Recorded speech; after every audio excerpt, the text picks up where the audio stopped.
Oke, jadi sebenarnya kemarin pas gue nanya ke kelas sebelah yang sama Bu Nana juga, katanya itu materi UASnya bakal ini apa sih? Bakal ada 2 soal doang nanti UASnya, terus tentang BC rasio sama ini apa sih namanya? Analisis pajak gitu. Dan di dalam analisis pajaknya juga ada depresiasi. Jadi karena 2 materi itu yang bakal dijadiin UAS buat ASIS kali ini, bakalan bahasnya tentang 2 materi itu. Mungkin gue udah share juga buat diktatnya. Ini diktatnya emang nggak ada di apa sih namanya, nggak ada di diktatnya Akpro ya, karena kemarin dari Akpronya juga ada kelewat gitu buat ekotek yang biop. Jadi makanya gue kirim langsung ke kalian aja tadi. Oke, mungkin kalau buat hari ini bakal ngebahas 3 soal aja, karena yang pertama tentang Bayes ratio, mungkin reminder dikit aja, karena kan udah pernah latihan soal juga tentang BC rasio, tapi mungkin udah agak lama ya latihan soalnya. Terus 2 soalnya itu tentang pajak, karena kalau tentang pajak di dalamnya juga ada depresiasi sih.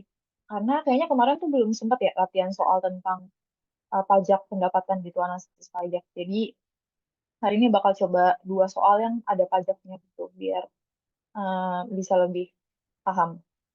Oke, mungkin langsung ke soal nomor 1 tentang BC rasio. Sebenarnya kalau BC rasio ini kan benefit and cost ratio gitu ya. Jadinya biasanya tuh soalnya kita membandingin alternatif, terus nanti kita hitung gitu dari perbandingan benefit dan cost-nya itu mana yang paling oke gitu dari proyek-proyeknya. Kalau BC ratio ini juga mungkin reminder balik lagi ke waktu itu, kayak Bu Nana harus pernah bilang juga kalau BC ratio ini biasa dipakai untuk kayak proyek-proyek pemerintah gitu ya, yang pokoknya bukan proyek swasta. Karena kalau proyek swasta itu kan dia membutuhkan apa ya, kayak benefitnya yang beneran, benefitnya tuh kayak cuman buat mereka. Tapi kalau misalnya proyek yang di apa sih namanya, di analisis di BC Rasio itu biasanya punya benefit untuk masyarakat luas gitu.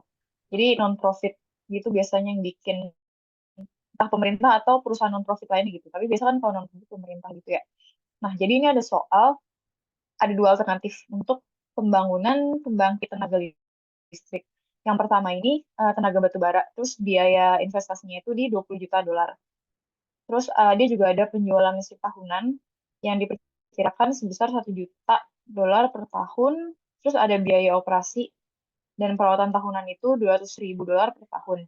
Terus manfaat dari proyeknya ini diperkirakan kalau diuangin itu sekitar 500 ribu US dollar per tahunnya gitu. Terus alternatif yang kedua itu tenaga hidro.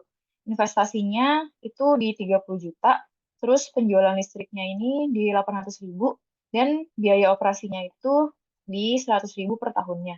Gitu. Ini penjualan listriknya juga harusnya per tahun ya, 800 ribu per tahun. Terus ini ada manfaatnya dibagi jadi 4 gitu, penghematan, irigasi, rekreasi, sama kemampuan narik industri. Ini ada masing-masing segini, 600, 200, 100, sama 4.000 itu. Nah, terus dibilangnya umur manfaat untuk kedua alternatifnya 50 tahun. Terus menggunakan tingkat bunga 5%, kita ditentuin alternatif mana yang paling oke dengan metode BC rasio. Nah, buat jawabannya, kita harus ngitung dulu masing-masing B dan C-nya, benefit sama cost-nya. Nah, buat cost-nya, oh ya, buat ngitung BC rasio ini lagi-lagi kayak yang yang kita pelajarin sebelum UTS itu, kalau kita mau membandingkan alternatif kan sebenarnya dia bebas ya, mau pakai metode present worth, future worth, atau annual worth gitu. Cuman tergantung sama soalnya, dia banyak kan diketahui informasi apa. Misalnya kalau misalnya dia banyakannya infonya per tahun gitu. Nah ya udah kalau gitu pakainya analisisnya AW aja biar nggak banyak pengalian faktor gitu. Kalau di sini kan dia itu biayanya banyak kan per tahun ya, kayak penjualan listrik, operasi, terus manfaatnya juga per tahun. Cuman alternatifnya aja yang nilainya nggak per tahun gitu. Jadi kalau kita pakai analisis AW kan berarti tinggal investasinya aja ya yang nanti kita kaliin faktor A per P gitu. Yang lainnya nggak usah kita kaliin faktor lagi gitu. Jadi di soal ini gue pakai alternatifnya, perbandingannya pakai AW gitu. Nah, untuk alternatif kita ke cost dulu ya. Cost itu kan berarti pengeluaran. Kita lihat pengeluarannya tuh apa aja. Di alternatif 1, pengeluarannya ada ini ya. Dia investasinya sama buat ini kan penjualan listrik kan ini ya, berarti manfaat buat si proyeknya itu. Berarti dia benefitnya gitu. Tapi dia ada biaya operasi sama perawatan 200.000 per tahun gitu. Berarti ini juga masuk ke cost.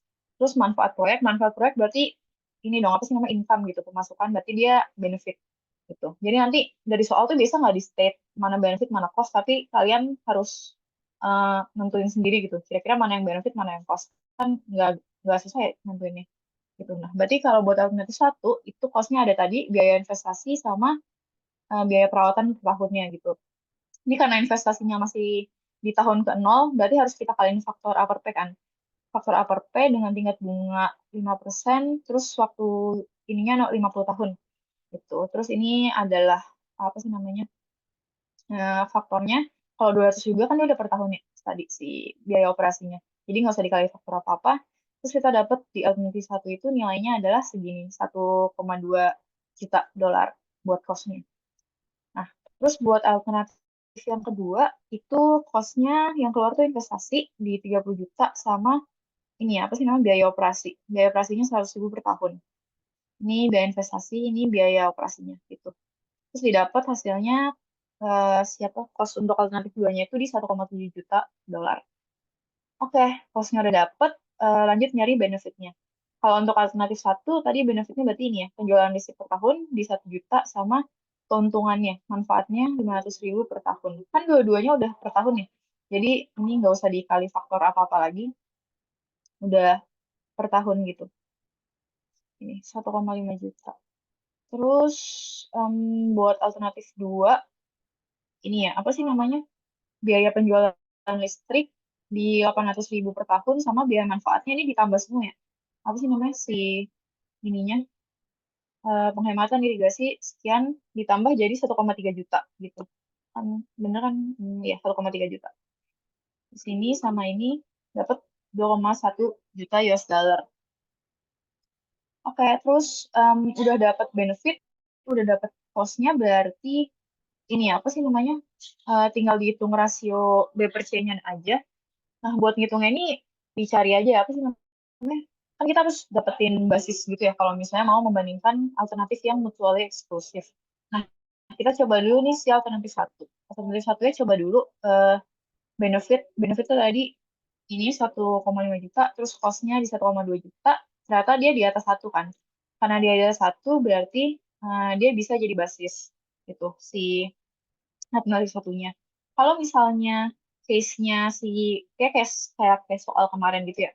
Kalau misalnya si um, alternatif pertama ini nilainya nggak lebih besar dari satu, itu ada sih di PPT-nya Bu Nana ada ininya apa sih namanya prosedurnya gitu ya. Jadi kalau misalnya dia nggak lebih dari satu, apakah dia alternatif terakhir atau bukan? Kalau misalnya dia masih bukan alternatif terakhir, nah, berarti nanti lanjut ke alternatif nomor dua dan seterusnya gitu ya, sampai dia lebih dari satu. Kalau alternatif duanya lebih dari satu, berarti ya udah dia menjadi basis gitu. Cuman kalau misalnya dia alternatif terakhir, ya udah dia basis dulu. Kalau misalnya semua alternatifnya itu di bawah satu, gitu. Kayak case kemarin ya, semuanya di bawah satu, berarti ya udah sebenarnya proyeknya nggak ada yang menguntungkan berarti ya semuanya. Jadi dia nggak bisa jadi basis satu sama lain juga gitu, karena dia nggak menguntungkan gitu. Jadi kalau misalnya tetap disuruh milih ya udah pilih aja yang kerugiannya paling kecil gitu, yang paling mendekati satu berarti ya gitu. Cuman harusnya nanti di soal UAS kalau keluar harusnya ada sih yang bisa jadi basis kayak gini gitu. Entah dia di alternatif satu atau dua atau tiga dan seterusnya gitu. Ini kebetulan kan ini cuma ada dua alternatif ya, dan alternatif satu jadi basis. Oke, berarti alternatif keduanya tinggal dikurangin ke alternatif satu. Gitu. Ini tadi 2,1 kan benefit dari alternatif dua, dikurangin benefit dari alternatif satu, gitu, dikurang-kurang, terus ternyata hasilnya di 1,34 gitu. Nah, karena nilai si B per C dari alternatif 2 kurang satu ini lebih gede dari yang alternatif satu, dia kan 1,34, sedangkan yang ini tadi 1,1 doang ya. Jadinya yang dipilih itu alternatif 2 gitu. Pokoknya dicari nanti nilai yang paling besar gitu. Mungkin itu kalau buat em, ini ya, si BC rasio. Mungkin kalau contoh soal yang di PPT kayak gini ya, dia ada tiga pilihan gitu. Habis itu, ini juga kebetulan yang alternatif A bisa. jadi basis ya. Terus ini yang B dikurang A itu dia nggak bisa diterima karena nilainya lebih kecil dari satu. Tapi kalau yang C per A ini bisa diterima karena nilainya lebih besar dari satu gitu. Terus apa sih namanya? Jadi proyeksi yang diterima gitu.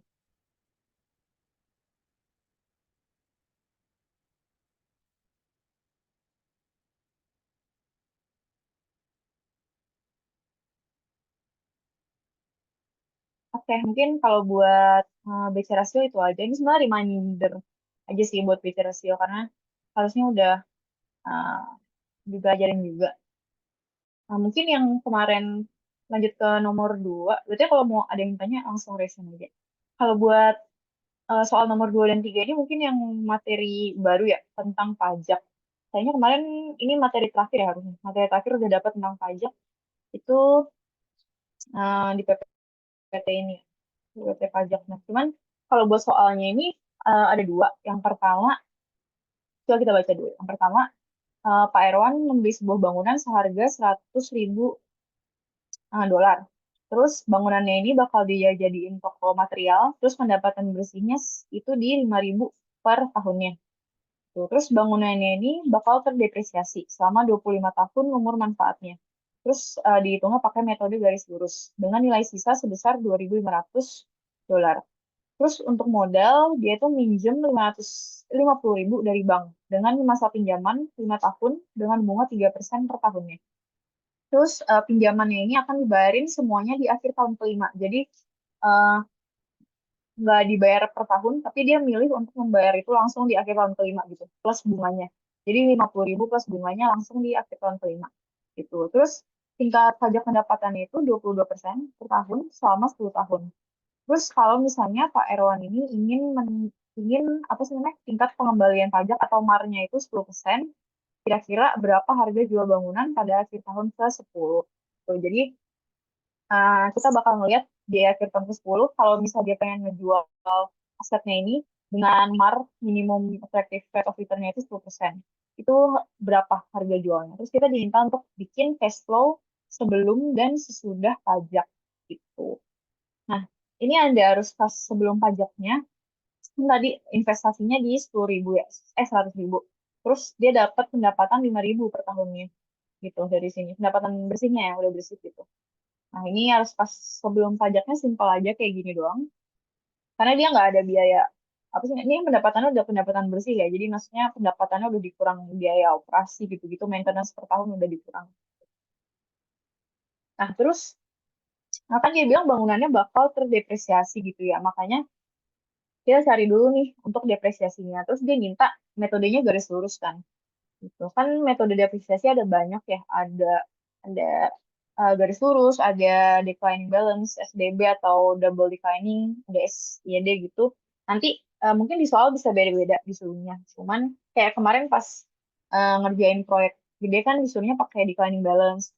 Cuman kalau misalnya di soal ini pakainya garis lurus aja gitu. Mungkin nanti bisa dipelajarin lagi ya buat penghitungan metode depresiasinya gimana gitu. Karena kan kalau apa sih namanya, biasa tuh yang ini sih apa sih, antara garis lurus atau SDB single declining balance tuh sering dipakai gitu di soal. Cuman kalau kemarin kan mungkin garis lurus kan gampang ya, nanti kita belajar di sini. Cuman kalau double declining balance mungkin kemarin ada yang ngerjainnya pakai Excel. Kalau proyek kan pakai Excel. Cuman mungkin pas ngerjain tugas, ada tugas nggak sih Minan? Apa dibahas langsung ya? Ada yang ngerjain pakai Excel juga. Mungkin coba dipelajarin gimana cara ngitungnya kalau pakai ini ya, apa sih namanya? Pakai tulis tangan dan ngitung sendiri gitu. Karena kan nanti pas UAS nggak boleh pakai Excel ya. Close, pokoknya close, apa sih namanya? Close komputer gitu. Jadi ngitungnya emang purely harus pakai rumus gitu. Jadi mohon diingat dan dipelajarin cara ngitungnya. Gitu. Ini kalau di soal ini yang garis lurus ya. Garis lurus sebenarnya gampang aja karena intinya dari si metode depresiasi garis lurus itu adalah kita bakal ngitung depresiasi tahunannya gitu. Jadi nanti kalau depresiasi pakai ini, nilai depresiasi per tahunnya tuh sama gitu. Kalau misalnya pakai declining balance kan depresiasi per tahunnya beda gitu ya. Karena nanti dia sesuai book value-nya dari tahun itu gitu. Cuman kalau misalnya si straight line itu dia sama terus per tahunnya. Itu pembedanya sih paling basic antara si garis lurus sama declining balance. gitu. Nah, ini kita cara ngitung depresiasi tahunannya atau DK itu gampang aja. Rumusnya itu eh, nilai investasinya dikurang self-page value per umur manfaatnya. Kan investasi kita 100.000, terus self-page value-nya tadi di soal 2.500 ya. Terus umur manfaatnya 25. Jadi dapat si depresiasinya segini, di 3.900 gitu. Nah, ini jadinya depresiasinya per tahunnya itu ya udah 3.900 aja terus gitu, nggak berubah. Oke, terus kita kan mau ngitung ini apa sih namanya? Mau ngitung pajak gitu. Nah, untuk menghitung pajak itu, pendapatan yang kena pajak itu adalah rumusnya si pendapatan bersih tadi yang 5.000 dikurang depresiasi dikurang bunga gitu. Maksudnya bunganya itu bunga pinjaman ya, karena kan tadi si bapaknya ini minjem 5.000 ya, 50.000. Terus ada bunganya gitu kan. Nah, kira-kira gimana cara kita ngitung bunganya? Hitung bunganya itu kayak gini. Jadi kan dia tuh pengennya langsung dibayar semua di akhir tahun kelima gitu. Nah, jadi kita cari aja nilai future dari si pinjaman itu yang sekarang yaitu 50.000 pakai faktor F per P itu dengan tadi bunganya kan 3%, terus selama 5 tahun gitu. Nah, itu nanti dapat nilai pinjaman kita, pinjaman si bapaknya ini di akhir tahun kelima gitu. Terus kita dapat itu di 57.000. Nah, berarti jumlah bunga yang dibayar itu adalah 57.000 dikurang 50.000, yaitu 7.000 gitu. Karena kan aslinya dia cuma minjem 50.000, tapi ternyata harus bayar 57.000. Berarti ya 7.900 itu adalah bunganya itu. Nah, terus kita bikin tabel ini, tabel cash flow-nya.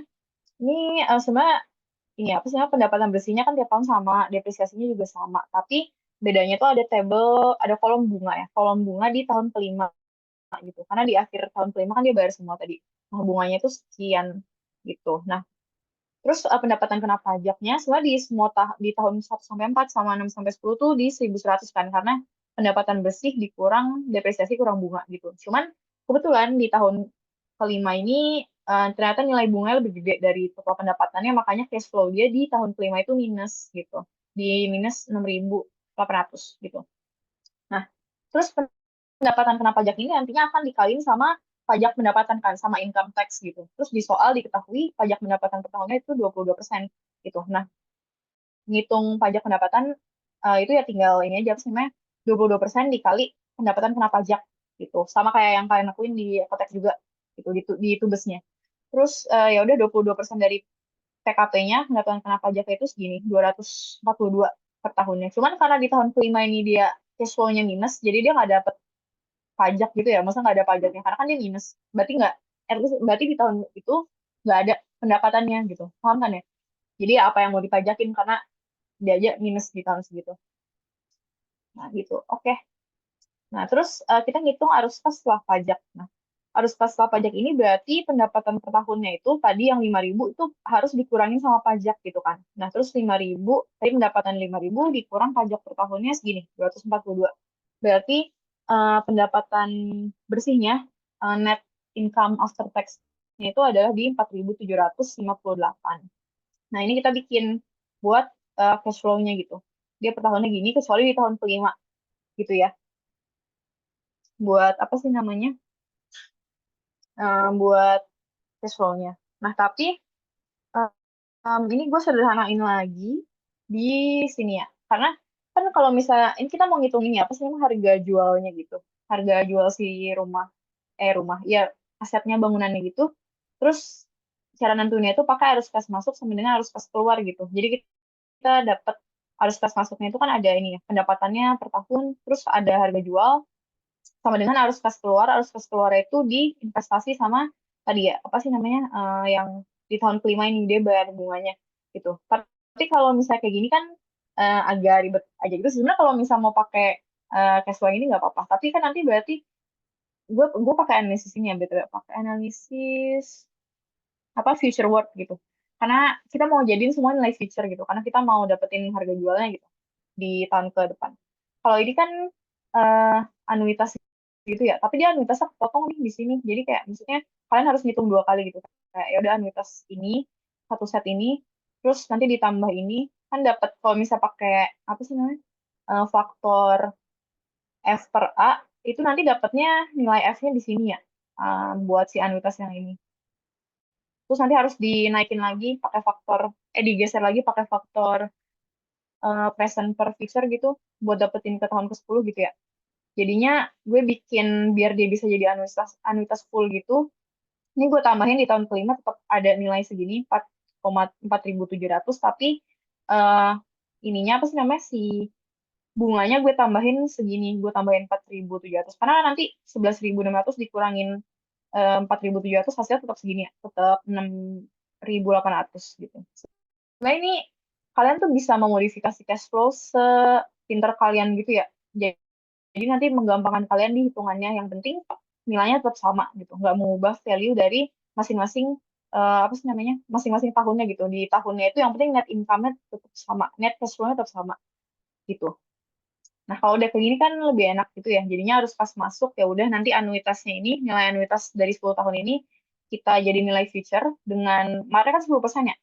Tadi dia maunya minimum rate of return-nya 10%, ya udah jadi 10% terus 10 tahun gitu. Tadi nilai anuitasnya terus harga jual dan di arus kas keluarnya ini ada investasi kita tarik ke future pakai faktor FKP 10%, 10 tahun terus ini harusnya ditambah ya. Harusnya ditambah ini bukan dikurang. Ya harusnya ini ditambah. Karena kan ini kita lagi ngomongin arus kas keluar ya. Misalnya kita apa sih namanya? Ini dia masih di satu sisi gitu, masih di satu ruas. Dia ditambah. Terus 11.000 gitu. Pakai faktor FPP juga, tapi dia di tahun kelima jadi ya udah waktu ini 5 tahun.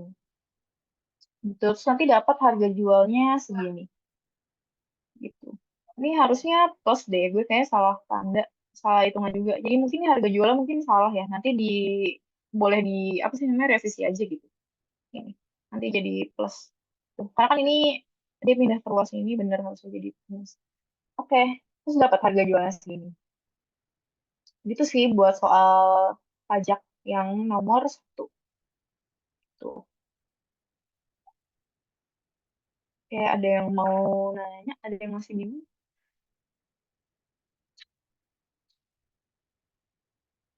Mungkin nanti kalau masih mencerna, boleh ya udah nanti nyusul pertanyaannya boleh.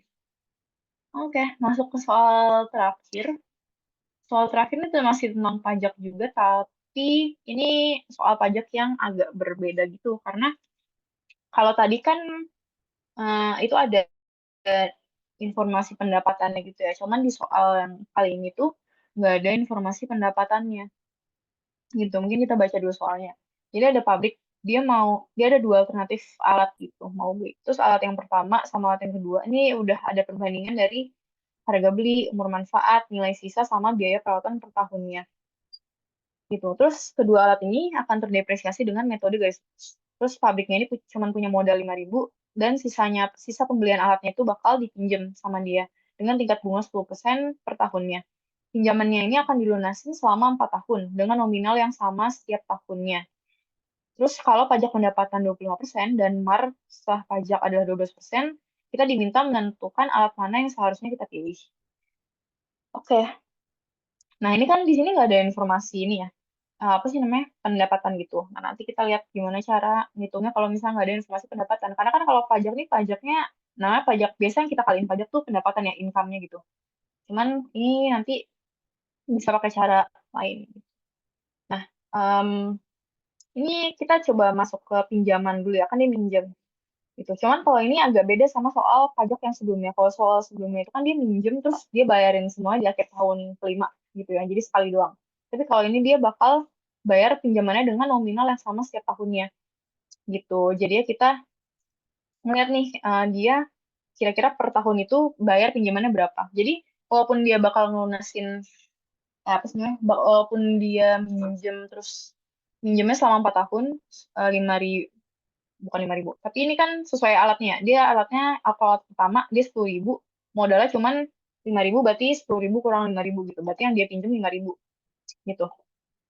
Terus bukan cuma 5.000 dibagi 4 gitu ya, karena kan ada bunganya pasti. Jadi ya kalau misalnya cuma 5.000 bagi 4 itu nanti nggak ke cover sih bunganya. Jadi ya kita harus ngitungnya itu pinjaman yang dibayar per tahun itu pakai faktor A per P anuitas dengan mempertimbangkan bunganya. Kan bunganya 10% ya per tahun. ya berarti 10%, terus periode pembayarannya 4 tahun gitu. Terus jadinya dapat pinjaman yang akan dibayar per tahun itu di 1.577,35 gitu. Terus nanti kalian bikin tabel kayak gini, isinya ada pinjaman awal tahun, bunga, pinjaman yang dibayar per tahunnya, sama sisa nilai pinjaman, sisa pinjaman di akhir tahun gitu. Kan tadi yang kita hitung ini ya, pinjaman dibayar gitu. Jadi nilainya sama semua per tahunnya. Terus pinjaman awal tahunnya di 5.000 gitu. Terus kalau bunganya ya udah, kan bunga dia tingkat bunga 10% per tahun. Jadinya 10% dari pinjaman awal tahun aja gitu. 10% dari 5.000 kan 500. Tuh. Terus berarti pinjaman akhir tahunnya itu adalah pinjaman awal tahun 5.000 ditambah bunganya dikurang pinjaman dibayar gitu. Jadi kayak, apa sih namanya? Iya. Ini tambah ini dikurang ini gitu. Hasilnya ada di 3.922,65 gitu. Nah, terus habis itu sisa pinjaman di akhir tahun pertama ini akan jadi bakal kita bayar juga kan di tahun kedua. Terus kita masukin ke kolom yang di sini 3.922, 10%-nya adalah segini, 392,3, terus dibayarnya segini. Terus sisanya segini, apa sih namanya, 2.700. Terus lanjut terus sampai di tahun keempat harusnya, kalau misalkan kalian ngitungnya bener, harusnya nilai sisa pinjaman akhir tahun keempatnya itu udah nol gitu. Kalau misalnya masih nggak nol, sebenarnya kayak 0,1, 0,2 tuh kayaknya masih oke gitu lah. Karena kan di sini tuh ada rounding up, atau ya ada rounding up dari bunganya gitu ya. Jadi kalau cuman beda 0,1, 0,2 tuh ya udah nggak apa-apa. Anggap aja udah nol gitu si pinjaman awal, pinjaman terakhirnya. Cuman kalau misalnya bedanya sampai satu dolar, $1 gitu-gitu, yang penting belum nol itu berarti ada yang salah gitu. Entah dari nilai ininya atau kalian kurang teliti ngitung pinjaman akhir tahun atau bunganya gitu. Pokoknya apa sih namanya? Di sini tuh harus nol ya. Atau 0,1 nggak apa-apa. Tuh. Ini kan udah nol nih, berarti ya udah bener hitungannya di sini. Nah, kalau buat alat 2 juga sama cara ngitungnya. Cuman kalau alat 2 ini beda nilai pinjaman awal tahunnya. Karena kan harganya itu lebih murah ya. Kita udah punya 5.000, harga alatnya 8.000. Berarti yang kita bayar, yang kita pinjam cuman 3.000 doang gitu. Berarti ini 3.000. Terus pinjaman per tahunnya segini, 946. Terus cara ngitungnya sama gitu. Terus di sini juga sisa pinjaman akhir tahun udah nol. Berarti hitungan kita udah bener gitu. Ini ya, ini eh, gue lupa menuliskan rumusnya. Cuman ya semoga bisa diingat ya. Ini tambah ini dikurang ini. Nah, oke, kita udah tahu pinjamannya gitu. Terus pinjaman yang dibayar tiap tahun gitu ya. Terus kita ngitung depresiasi alatnya juga.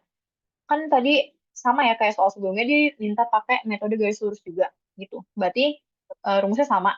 Berarti per tahun depresiasi alatnya itu akan sama gitu. Tadi alat satu itu harganya 10.000, nilai sisanya ada di tabel tadi, nilai sisanya ini 1.000. Nilai sisa 1.000 terus umur manfaatnya di 7 tahun gitu. Ini harga belinya segini. Jadinya dapat depresiasinya segini. Kalau alat 2 juga belinya 8.000, tapi dia nggak ada nilai sisa. Oh, iya, nggak ada nilai sisa, terus umur manfaatnya sama, dapat depresiasinya segini. Gitu. Nah, oke. Kalau ini yang bedain dari yang sebelumnya. Kalau sebelumnya itu kan kita akan menambahkan biaya pendapatan gitu ya. Kita ngitung pendapatan bersihnya supaya bisa ngitung pajak. Cuman karena di sini nggak ada informasi nilai pendapatan, jadinya kita akan ngitung pajaknya based on deductible expenses atau berdasarkan pengeluarannya gitu. Jadi sebenarnya caranya sama aja, cuman eh, tadi biaya perawatan, expenses-nya itu sesuai dengan yang di soalnya. Tadi dia ada pengeluarannya berupa biaya perawatan, terus juga biaya depresiasi sama bunganya gitu. Terus berarti tiga hal ini akan menjadi total deductible expenses-nya gitu. Kita list tadi biaya perawatannya kan dia selama 7 tahun sama. Di soal ada, ya, biaya perawatannya 500 per tahun. Untuk alat satu, depresiasinya segini tadi udah kita hitung, per tahunnya sama terus karena pakai metode straight line. Bunganya juga, tapi cuma sampai tahun keempat ya, karena kan tadi pinjaman kita udah lunas semua di tahun keempat. Jadi tahun 5, 6, 7 udah nggak ada bunga buat pinjaman lagi, loan interest-nya udah nggak ada lagi. Terus deductible expenses-nya oke segini. Terus pajaknya ya udah, berarti tadi pajak pendapatannya berapa? 25, ya 25%. Berarti pajaknya tinggal 25% dikali total deductible expenses-nya gitu. Ini di sini aja dikali 25%. Gitu. 25%. Itu. Jadi kalau misalnya nggak ada pendapatan, nggak ada informasi pendapatan, pakainya ini aja. Pakai pengeluarannya aja, terus nanti pengeluarannya dipajakin gitu. Boleh kayak gitu. Kalau misalnya terpaksa nggak ada pendapatannya. Gitu. Nah, terus ya udah hitung totalnya jadinya segini ya. Apa sih namanya? Nah, total pajaknya segini sekian, terus totalnya berarti ya udah deductible expenses ditambah pajak. Gitu. Ini jadi total pengeluaran ya, iya, total dari pengeluaran maksudnya. Jadi segini karena udah ditambahin sama pajak gitu. Sama halnya dengan alat kedua, caranya sama. Nah, kalau buat ngitung apa sih nanti kita disuruh ngitung apa sih? Kita disuruh milih ya? Ya. Tentukan alat mana yang harusnya kita pilih gitu. Nah, ya udah kalau gitu berarti kita hitung pakai metode biasa aja, ngitung cash and worth dari kedua alat ini gitu. Karena kita bikin dulu cash flow-nya aja. Ini buat alat satu ya. Alat satu kan dia tadi investasinya belinya 10.000, terus biaya per tahunnya yang di sini ya. Ini sebenarnya table cash flow juga sih. Kan dia cuma ada pengeluaran ya. Terus ya udah nanti yang kita masukin ke arus kas itu yang ini. Karena kan ini udah total semuanya. Total pengeluarannya itu segini. Nah ini dimasukin. Nah, terus ya udah tinggal ditarik ke depan. Serah mau pakai apa sih namanya, mau pakai PW, mau pakai AW, mau pakai FW, cuman gampangnya kayaknya ini kan nilainya nggak annual ya, nggak, misalnya nilainya nggak sama semua per tahun, jadi yang nggak bisa kita pakai AW gitu. Bukan nggak bisa, tapi tetap aja ribet. Jadi pakai PW aja gitu. 10.000, nih 10.000 udah di present, jadi nggak usah dipakai faktor. Terus terusnya ya udah dipakai faktor kayak biasa aja ya. Terus kan tadi di soal diketahui marnya 12% ya. Iya, Mars setelah pajak 12%. Ya udah, berarti 12% ini yang dipakai gitu. Terus dapat untuk alat satu present worth-nya segini. Di minus 21.000. Oke, terus alat dua juga sama. Ini gue nggak bikin cash flow-nya karena ya ketinggalan. Tapi sama aja, harusnya tinggal diganti angka-angkanya doang. Dapat segini, minus 19.000. Nah, karena ini kan apa sih, emang ya udah pasti pasti dia akan minus gitu ya, karena ya nggak ada informasi pendapatan. Makanya kita cari kita pilih alternatif yang apa sih namanya, paling paling yang ruginya paling dikit gitu ya, yang keluar pendapatan pengeluarannya paling sedikit.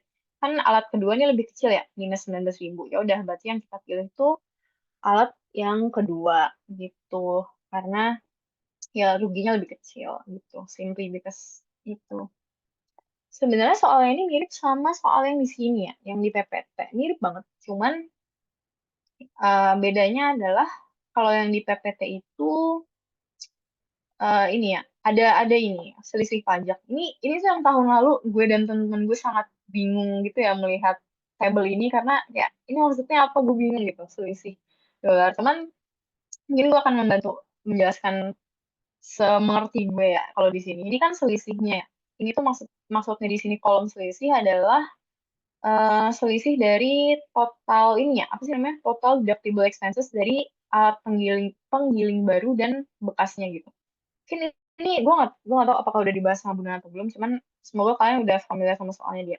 Pokoknya ini soalnya mirip, tapi kalau di soal gue tadi alat satu dua, kalau ini dia ngebandingin alternatif alat baru sama alat bekas gitu. Dia pengen lihat mana yang lebih nguntungin.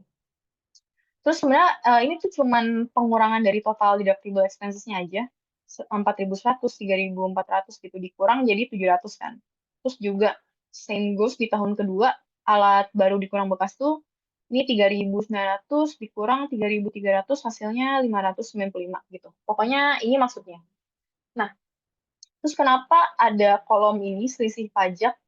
Karena ini tuh sebenarnya untuk memudahkan gitu sih. Karena kan kalau misalnya kalian mau ngitung satu-satu, jadi nanti ini ya, kalian harus ngitung apa sih namanya, analisis PW-nya itu kayak yang gue lakuin tadi, pakai 2 kali gitu. Ini kan lebih memakan waktu. Nah, cuman dia ini karena selisihnya itu semuanya ini apa sih namanya, alat baru itu deductible expenses-nya lebih banyak daripada alat bekas gitu.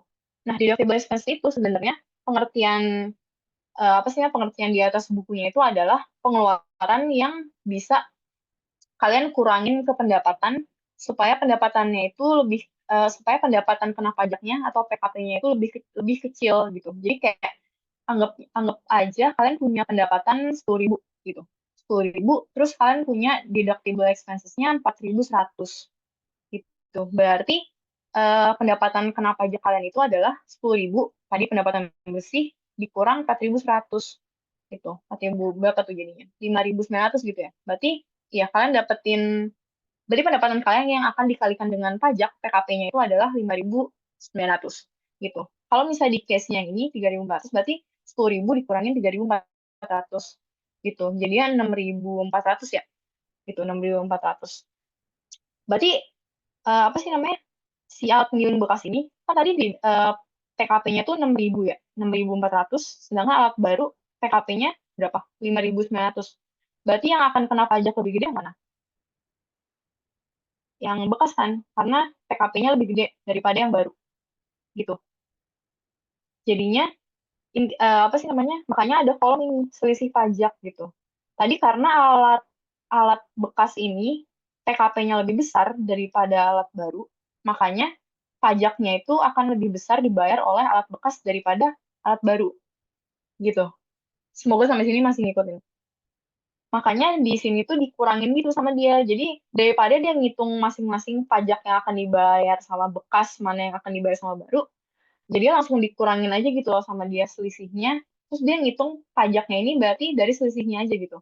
Jadi kayak anggapannya pajaknya ini, nih, asumsi selisih pajak tersebut akan dibayarkan oleh mesin bekas gitu. Jadinya kayak mesin barunya itu nggak bayar pajak, tapi selisih pajaknya itu nanti dibayar sama alat bekas. Karena kan tadi alat bekas tuh lebih, ini ya, apa sih namanya, lebih besar gitu PKP-nya, pendapatan kena pajaknya, daripada alat baru gitu. Jadi ini adalah maksud dari si tabel selisih pajaknya ini. Tuh. Cuman itu karena kan deductible, jadi kayak semakin kecil nilai deductible expenses, maka pajak yang akan kalian bayar itu akan semakin besar gitu. Semoga nangkep maksud dari si deductible expenses ini ya sebenarnya. Tuh. Tapi kalau buat case yang di sini ya, apa sih namanya di PPP ini gitu. Apa sih namanya kayak gini. Ini semua apa sih namanya cuman karena nanti kalau misalkan kalian pakai apa sih namanya penyederhanaan kayak gini, nanti ngitungnya ya udah berarti mesin baru tuh nggak ada apa sih namanya nggak ada pajaknya per tahun karena kan tadi apa sih namanya kita ngitung ini apa sih namanya kalau misalnya ini mesin lama mesin kan dia anggapannya tadi pajaknya semua dibayar sama mesin eh yang bekas ya mesin lamanya gitu. Terus nanti ya udah berarti kalian ngitung PW-nya tetap kayak yang kita lakuin tadi gitu. Per tahun pengeluarannya dikaliin faktor paper weight. Cuman karena tadi mesin barunya kita anggapannya nggak bayar pajak samsek gitu, berarti ya udah yang dihitung cuman modalnya doang gitu. Ya udah langsung minus 20.000. Gitu. Jadi apa sih namanya? Menyingkat waktu menghitung kayak ginian yang panjang gitu. Gitu. Ini yang dicoba dilakukan oleh soal ini sih sebenarnya gitu. Cuman kalau misalkan masih bingung dengan ini apa sih namanya dengan term selisih pajak dan teman-temannya itu ya udah daripada nanti salah gitu ya daripada bingung makin makin bingung ya udah pakai cara normal aja kayak gini gitu. Sebenarnya soal ini juga bisa dihitung pakai cara kayak gini sih sama aja. Cuman kan ya udah berarti harus bikin cash flow masing-masing alat lagi gitu. Per tahunnya berapa gitu. Cuman kalau gue sih, ya gue lebih suka pakai cara kayak gini sih sebenarnya yang normal karena ya karena udah terbiasa juga ya sebenarnya udah terbiasa ngitungnya pakai kayak gini. Jadi ya udah nggak apa-apa gitu. Oke, sebenarnya itu aja sih guys yang menurut gue perlu diperhatiin buat si apa sih namanya UASnya. Kayaknya kan kemarin tuh kalian ada belajar juga tentang inflasi ya. Cuman kayaknya inflasi tuh inflasi sama sensitivity. Cuman itu kayaknya nggak terlalu apa sih namanya not something major gitu. Kemarin juga kayaknya nggak disebut di kisi-kisi. Cuman kan kalian harusnya udah ada latihan soalnya. Cuman gua nggak gue singgung di sini. Semoga dari latihan soal kemarin udah cukup use inflasi. Karena inflasi sebenarnya cuman apa sih namanya faktor ya udah dikaliin faktor inflasi doang gitu ya. Cuman yang penting adalah pengertian kalian di pajak ini sih sebenarnya. Kayak term dari pengalian pajaknya tuh di mana gitu-gitu, cash flow-nya pembuatan cash flow before dan after tax itu yang harus bener gitu. Itu yang penting buat kalian pahamin di UAS ini gitu. Karena sebenarnya di hitungan pajak ini menurut gue ya kan soalnya ada dua. Mungkin ya udah satu BC rasio terus dua pajak. Pasti soal pajak ini akan include depresiasi kayak tadi, depresiasi terus pinjaman, bunga pinjaman sama mungkin inflasi ya. Cuman gue nggak tahu. Kalau misalnya iseng dimasukin inflasi, ya dipelajarin aja buat jaga-jaga inflasi. Cuman intinya di situ. Itu buat diktat UASnya udah selesai sih. Ada yang mau ditanya, teman-teman? Kak mau Gue nanya. tunggu sebentar. Boleh, Radit. Eh, Abis ini Viol ya. eh, Radit dulu, boleh. oh, oke. Tadi buat yang soal pajak yang kedua, Kak. Rumus yang pinjaman akhir Mhm. tahun gimana, Kak? Tadi yang di kolom paling kanan. Ini ya, yang ini. Iya. Oh, rumusnya itu, mungkin bentar. Mungkin gue tandain ya. Ini A, ini B, ini C. Rumus si pinjaman akhir tahunnya ini adalah si, ya ampun jelek banget. Adalah A ditambah B dikurang C gitu. Karena maksudnya kan adalah pinjaman dia di awal tahun tuh pasti ditambahin bunga gitu ya. Karena bunga jadinya ya udah 3.300 terus dia per tahun akan bayar segini gitu. Yang akan dibayar 946. Jadinya di akhir nilainya adalah A plus B dikurang C gitu.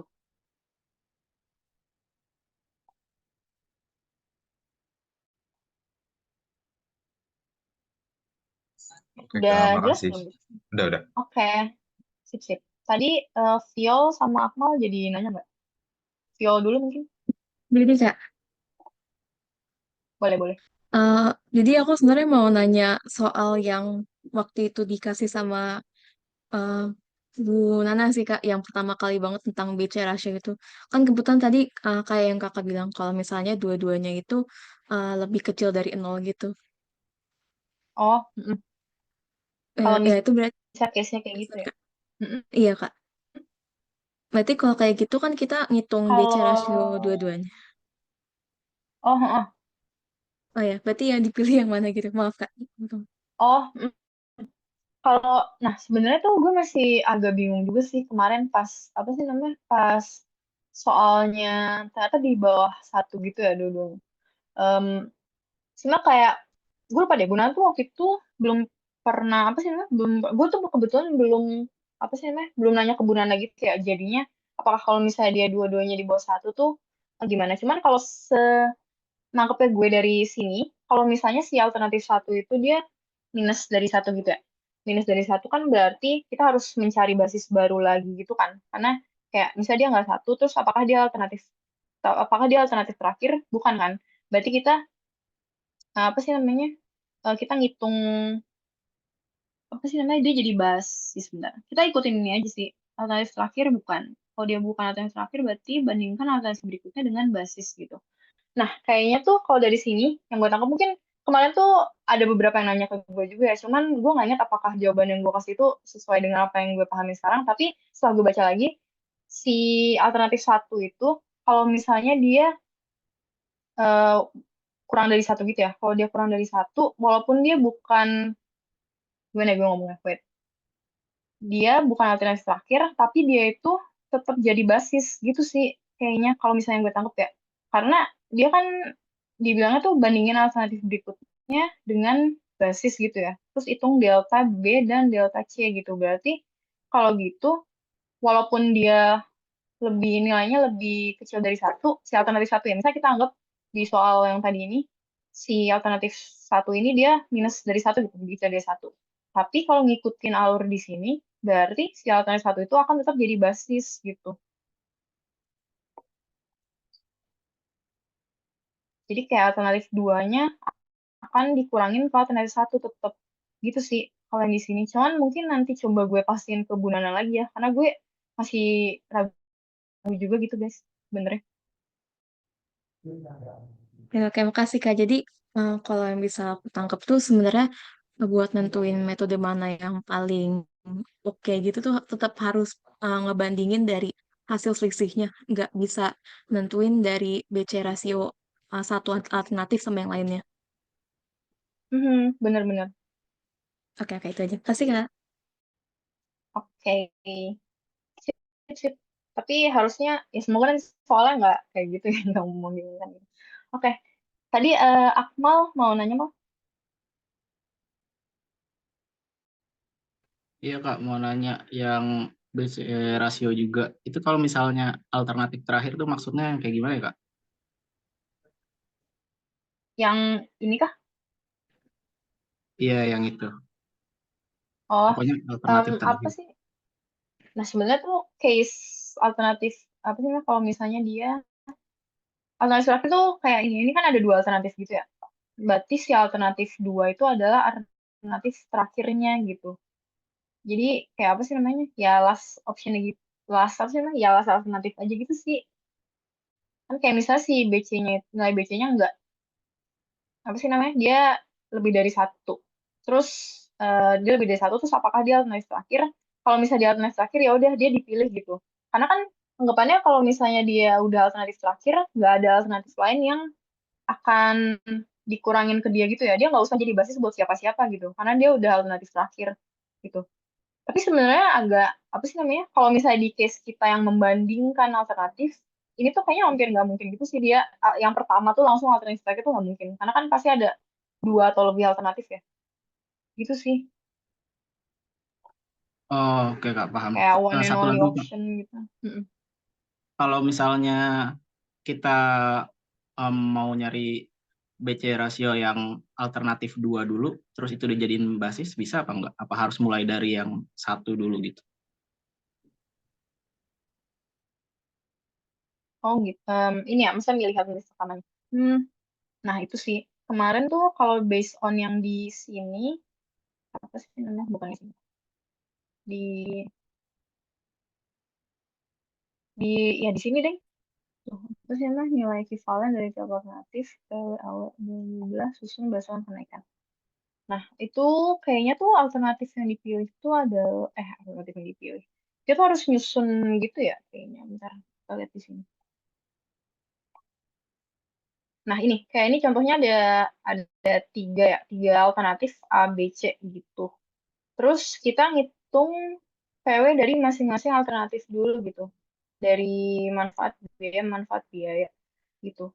Nah, terus apa sih namanya? Kalau misal dari sini tuh dia bilang disusun gitu dari kenaikannya. Jadi kayak alternatif satu itu adalah alternatif yang punya nilai PW atau AW yang paling kecil gitu. Kalau dari sini juga sih kayak ini kan apa sih namanya? Si nilai A dan B-nya ini, BC-nya ini nggak belum dibagi sih sama dia. Cuman kalau misalnya kalian susun gitu, si alternatif A ini emang punya nilai BC yang paling kecil gitu kalau dibandingin. Itu ya nggak sih harusnya? Bisa sih gitu ya. Sebenarnya gue tuh agak bingung juga itu sih karena kalau di sini kan disuruh susun gitu ya, apa sih namanya disusun dulu. Karena nanti hitung rasio BC dari alternatif dengan biaya ekivalen terkecil gitu sebagai basis. Nah, tapi di sini tuh dia langsung menjadikan dia basis gitu kayak asal dia plus dari satu. Cuman apa sih namanya? Kayaknya tuh supaya nggak bingung nentuin basisnya yang mana. Karena kan sebenarnya bisa aja ternyata basis B itu yang lebih kecil gitu ya nilai apa sih namanya? Nilai PW-nya gitu. Jadi harus disusun dulu gitu sih. Karena nggak selamanya alternatif satu itu akan lebih kecil dari alternatif dua PW-nya gitu. PW atau AW atau FW-nya pokoknya ekivalensinya gitu. Kalian hitung dulu ekivalensinya gitu sih. Gitu sih mal yang paling kecil ekivalensinya dia adalah alternatif satunya gitu. Disusun dulu. Kayak yang sebelum UTS juga gitu sih kan sebelum UTS kita pernah menyusun itu ya, gue lupa apa tuh. Apa sih namanya yang disusun juga gitu. Tuh mirip-mirip gitu sih si baca rasio ini.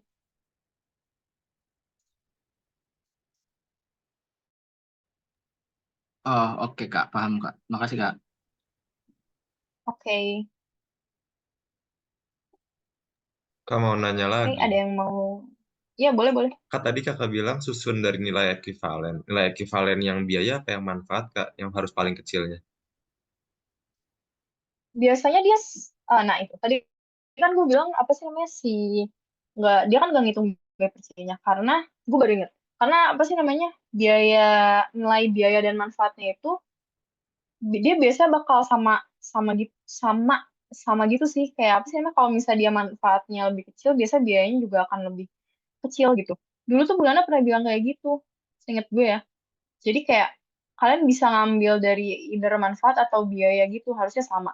Nah, Tapi kalau misalnya ada case di mana misalnya ternyata manfaatnya si A itu lebih ternyata kalau misalnya kita lihat dari biaya itu si apa sih namanya si B lebih kecil kalau dari manfaat A-nya yang paling kecil gitu. Itu kan membingungkan gitu ya. Jadinya kayaknya tuh better kalian iniin dulu sih di B per C-in gitu.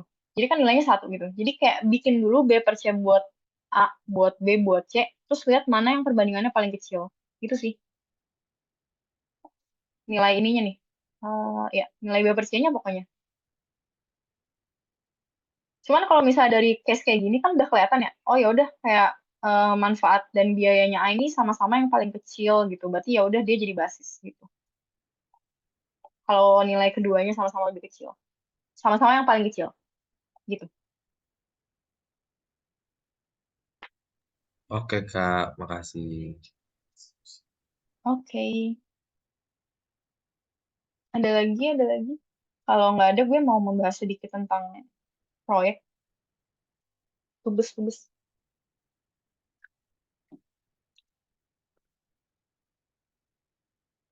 Kayaknya nggak ada ya. Ya udah nanti mungkin dipelajarin dulu aja sebelumnya. Kalau misalnya ada yang mau ditanya tentang UAS, nanti boleh chat aja.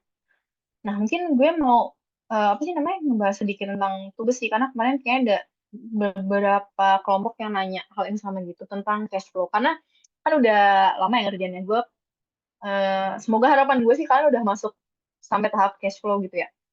Maksudnya kayak udah selesai ngitung capex opex walaupun karena kayak ngitung capex opex itu bisa diganti-ganti lagi gitu karena kan nanti kalian pas ngeliat cash flow tuh kelihatan gitu ya apakah proyeknya ini make sense atau enggak. Nanti kalau udah dapet udah bikin cash flow baru bisa dapetin NPV, IRR gitu-gitu. Itu baru kalian kayak kalau misalnya menurut kalian gak make sense ya udah nanti balik lagi mengubah capex dan opex-nya gitu. Nah, ini di PPT-nya Bu Nanang Dimas kan udah ada ya kolom untuk arus kasnya gitu. Jadi nanti ngikutin aja. Ntar gue izin share screen-nya ganti ke sini.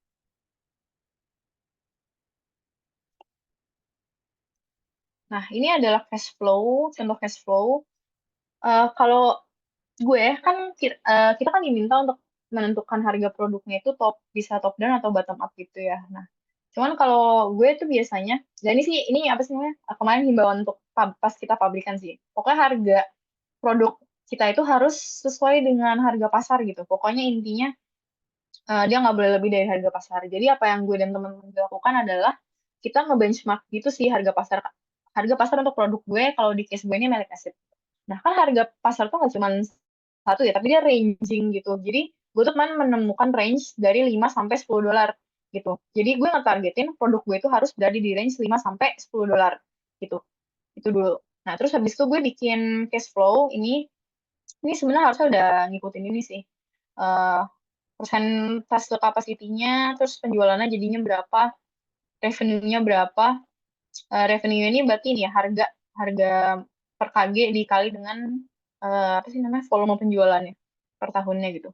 Terus ini OPEX-nya, OPEX-nya itu sebenarnya harusnya sih maintenance, loan interest sama depreciation ini masuk OPEX. Cuman gue mengikuti ini sih di sini aja kayak maintenance sama depresiasi dan kelompok gue namanya loan interest juga itu dipisah gitu dari OPEX. Gue nggak tahu kenapa mungkin supaya lebih jelas tapi ya udah kita ikutin aja kita pisah gitu. Jadinya yang masuk ke OPEX itu cuman ini totalnya. Ada direct cost yaitu material, labor, utilities, terus fixed cost-nya local tax sama employee tax, terus plan overhead gitu sama general expenses-nya gitu. Ini yang masuk ke dalam total OPEX gue gitu. Gue tuh OPEX-nya per tahun beda-beda ya, karena raw material gue itu gue pakai inflasi gitu. Cuman kalau misalnya di soal kalian, ya udah raw material udah ditetapin segitu, terus OPEX-nya harganya sama per tahun, ya udah nggak apa-apa gitu. Terus ini ya, apa sih namanya? Oh ya, tapi OPEX-nya harusnya nggak sama sih per tahun, karena ada beberapa soal yang kapasitinya juga beda-beda ya. Kayak maksudnya per tahun tuh nggak 100% semua gitu. Ini jangan lupa diperhatiin ya, guys. Kayak persentase kapasitas produksi dari si pabriknya itu per tahunnya berapa gitu. Nanti itu dikali sama, itu bakal ngaruh ke revenue sama OPEX-nya juga gitu. Masa nggak cuma ke revenue ya, karena ke OPEX-nya juga. Berarti kan kayak raw materialnya itu, harga raw material yang di, apa sih namanya, yang di soal itu adalah harga raw material kalau penjualan kapasitas produksinya itu 100% gitu. Jadi kalau misalnya dia bilang di soalnya itu di tahun pertama dia masih 80%, ya udah berarti OPEX-nya itu juga ikut dikali 80% gitu. Untuk raw materialnya juga ikutan dikali 80% gitu. Kalau labor cost gitu-gitu nggak usah. Nah, terus ya udah ini maintenance loan, ini loan interest ya. Apa sih namanya? Kalau di sini kan dia nggak ada tuh kalau loan interest, cuman menurut gue ditambahin aja. Karena kan dibayar. Kalau gue menentukannya 10 tahun gitu membayar pinjamannya di sini. Terus ya udah depresiasinya. Nah, terus masuk ke cash expenses. Nah, ini tuh rumusnya ada di ada di apa sih namanya? Ada di PPT juga ya untuk apa sih namanya? Taxes-nya gitu. Kayak buat rumus cash expenses gini-gini. Nah, kalau cash expenses itu rumusnya adalah OPEX ditambah maintenance ditambah loan interest. Terus all expenses itu depresiasi ditambah cash expenses. Terus before tax itu berarti ini ya, apa sih namanya? Revenue dikurang expenses. Iya, ini pendapatan bersih ya. Pendapatan bersih kan pendapatan bersih sebelum tax berarti ya udah revenue penghasilan dikurangin sama semua pengeluarannya gitu ya. Definisi biasa aja. Net profit. Net profit itu revenue dikurang all expenses. Nah, iya gitu. Nah, terus corporate income tax ini maksudnya adalah ini apa sih namanya? Kan kita dapat di soal ada ya, pajak pendapatannya berapa. Ya udah berarti pajak pendapat di kolom corporate income tax ini di PPT Bunara juga nggak ada deh kayaknya. Cuman menurut gue penting ini untuk ditambahin karena kan kalau di PPT tuh net profit before tax, habis itu net profit after tax gitu ya. Cuman buat dapetin net profit after tax kan berarti before tax dikurang pajak pendapatan gitu ya. Jadinya ditambahin aja kolomnya gitu. Ya ini net profit ini kan berarti ya net profit before tax dikurang corporate pajak pendapatan per tahun gitu. Itu. Terus ya udah ini after tax. Terus ini salvage value. Ini karena apa sih namanya facility gue fasilitas sama equipment gue pas di hitung-hitung tuh masih ada nilai sisanya. Jadi gue tambahin gitu di recovery di akhir tahun ke-20. Karena masa gue 20 tahun, sih ya udah. Nah, kenapa gue punya dua cash flow di sini? Karena kayak tadi gue bilang, gue tuh pengen lihat dulu harga gue itu apa sih? Aku tuh ada yang nanya juga cara ngitung harga produk gimana. Nah itu gue tuh ngeset dulu nih apa sih namanya harga. Kalau misalnya di kondisi pabrik gue yang sekarang itu kalau misalnya gue pengen zero profit gitu. Kalau lu zero profit kan berarti NPV-nya nol. NPV-nya nol gitu ya. Nah, itu gue pakai solver di sini. Solvernya itu adalah gue nggak tahu ini kelihatan atau enggak ya kalau gue buka solver. Cuman intinya set objektifnya itu adalah si NPV-nya. Gue pengen NPV gue nol gitu. NPV nol kan berarti pabrik lu nggak untung nggak rugi gitu ya. Dia berada di nol. Solvernya itu NPV nol, terus set NPV to the value of nol by changing variabelnya itu di harga di sini gitu. Jadi price per kilogramnya itu gue apa sih namanya? Gue ganti-ganti gitu biar NPV-nya tuh nol. Ini harusnya nol ya, cuman ya udah dia 0, sekian gitu. Nah, ini adalah cash flow untuk pabrik gue yang apa sih namanya? Kondisinya masih nggak untung nggak rugi gitu. Nah, ternyata pas gue lihat harga ini udah di 8,3. Berarti udah masuk dong. Tadi kan target gue harga gue tuh harus di antara 5 sampai $10 gitu. Biar dia bisa bersaing sama pasar. Ya udah berarti pabrik gue ini udah oke gitu. Mungkin struggle-nya itu nanti yang akan kalian alamin kayak gue alamin juga kemarin tuh pas awal banget sebelum gue optimasi itu tuh masih price gue tuh masih mencapai $20 per kilogram gitu. Padahal kan itu berarti nggak masuk range juga dong karena biar dia bisa bersaing di pasar harga harus 5 sampai 10. Nah, ya udah itu berarti pinter-pinter kalian untuk mengubah cash flow-nya lagi kayak kalau misalnya tadi masih 20 kan berarti kemahalan ya harganya. Ya udah berarti turunin lagi dari capex-nya, OPEX-nya diturunin gitu. Nah, itu juga fungsinya sih cost breakdown. Itu kan kalian diminta bikin cost breakdown ya yang kayak gini. Nah, dari cost breakdown tuh kalian bisa lihat yang paling berpengaruh ke cash flow kalian tuh apa gitu. Kalau in my case itu capital investment, raw material, sama utility gitu. Berarti target gue tuh adalah gue harus mengurangi capital investment, raw material, sama utility gue semaksimal mungkin gitu. Karena ketiga hal itu kalau misalnya gue kurangin tuh pasti akan play a major part gitu di pengubahan cash flow-nya. gitu. Nah, cuman kan kalian tuh ada constraint-nya gitu ya, ada constraint di mana kalian nggak bisa mengubah beberapa hal yang udah diketahui di soal. Ya udah, kalau misalnya itu nggak bisa diubah, ya udah ubah ke apa sih namanya, ubah pakai semua yang kalian hitung aja gitu ya, dari harga alat gitu-gitu itu diubah-ubah aja gitu. Pokoknya kalian mengubah semuanya sampai make sense si cash flow optimize-nya ini, kayak di cash flow nolnya gitu. Kayak apa sih namanya, yang penting sampai NPV-nya udah oke di sini, sampai harga produknya udah oke. Nah, cuman kalau ini kan 8,31 ini adalah harga di mana pabrik gue nggak untung nggak rugi. Udah, gue bikin cash flow baru gitu. Cash flow di mana dia optimize. Karena kan tadi harganya 8,3, tapi ini gue memutuskan untuk gue jual, ya udah gue jual 9 aja deh. Kalau gue coba jual 9, IRR-nya masih di 23%, NPV-nya masih segini, masih plus, ROI-nya segini, PBP-nya juga bagus di 5,2 gitu. Ya udah, gue nentuin ya udah harganya gue jual aja $9 kan, toh masih masuk range gue gitu di 5 sampai 10 tadi. Tuh, lu mau jual 10 juga boleh gitu, kayak there's no exact apa sih namanya, exact kayak profit marginnya harus berapa persen gitu-gitu nggak ada. Yang penting masih masuk ke harga pasar gitu. Terus kalau misal kalian mau lebih mahal sedikit atau lebih murah sedikit dari harga pasar tuh nggak apa-apa. Yang penting ada justifikasinya nanti. Kayak misalnya teknologi kalian nih masih baru, masih belum banyak dipakai gitu sama pesaing-pesaing. Ya udah, berarti otomatis punya kalian akan lebih mahal gitu dong. Atau enggak kayak misalnya kalau misalnya harga lebih murah dari pasar, kenapa? Kayak misalnya kalian pakai raw materialnya dari sampah gitu. Kayak misalnya dari apa sih namanya, pelepas sawit lah atau apa gitu yang nggak ada harganya, zero gitu kan, berarti ya itu bisa bikin produk kalian lebih murah gitu. Ya udah kayak gitu. Betulnya kalau misalnya range IRR itu sebenarnya kayak antara 20 sampai 30% tuh bagus sih.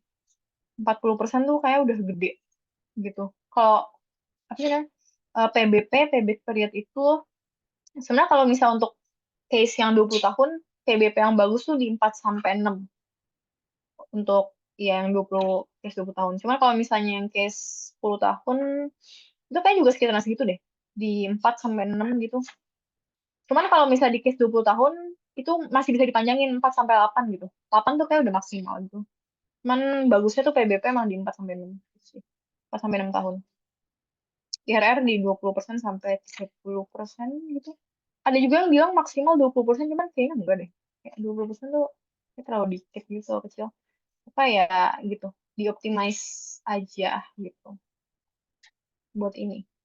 Nanti bikin cash flow-nya kayak gini ya guys, yang apa sih namanya, yang lengkap dan rapih gitu. Kayak biar mudah untuk dilihat. Biar kalian juga enak gitu nanti ngeliat. Gitu sih, ini tambahan aja sedikit. Karena kemarin berulang bertanya tentang cash flow. Ada di sini ya. Mana? Dari sini. Di PPT yang ini yang biru, ini ada ininya apa sih namanya? Buat rumus-rumusnya gitu sama ini arus kas. Nggak harus kayak gini, tadi gue kayak ada beberapa penambahan. Gue tadi nambahin interest, terus di kolom sini juga ada gue tambahin apa sih, income tax gitu. Jadi sebenarnya nggak pakem di sini, boleh ditambahin tapi jangan dikurangin dari sini. Gitu. Gitu, mungkin itu aja sih kalau dari gue. Nanti kalau misalnya ada pertanyaan lanjutan tentang Tubes, bisa di chat lagi aja ya. Karena kan deadline-nya kayak dimundurin ya. Tadi kemarin seingat gue kemarin waktu itu tanggal 20, terus dimundurin sekarang jadi tanggal 24 gitu. Jadi ada waktu lebih. Mungkin karena kalian disuruh bikin PPT juga ya, jadinya ditambah, dikasih tambahan waktu gitu. Nah nih ya, nanti feel free buat chat aja gitu kalau ada yang dibingungin. Mungkin itu dulu dari gue buat hari ini. Nanti kalau misalnya apa sih namanya, pertanyaan yang tadi mungkin coba gue kasihin ke Bu Nana lagi ya, tadi tentang BC ratio gitu. Terus nanti terus kalian udah dapet ini belum ya, apa sih namanya, kayak harus pakai cheat sheet gitu-gitu, teknis ujiannya udah dikasih tahu belum sama Bu Nana? Udah, Kak. Udah ya. Nah, oke. Gitu ya. Kalau udah oke, berarti itu saja untuk hari ini. Good luck untuk ujiannya, 2 soal doang. Semoga nggak panjang-panjang amat. Tapi biasanya 2 soal tuh beranak sih, jadi kayak agak panjang. Oh ya, pokoknya good luck. Semoga ujiannya nggak sesusah UTS kemarin. Dan semangat juga menyelesaikan tubesnya ya, karena lumayan tubesnya ini membantu nilai UTS dan UAS kalian pasti nanti. Tuh. Thank you teman-teman. Kasih, Kak.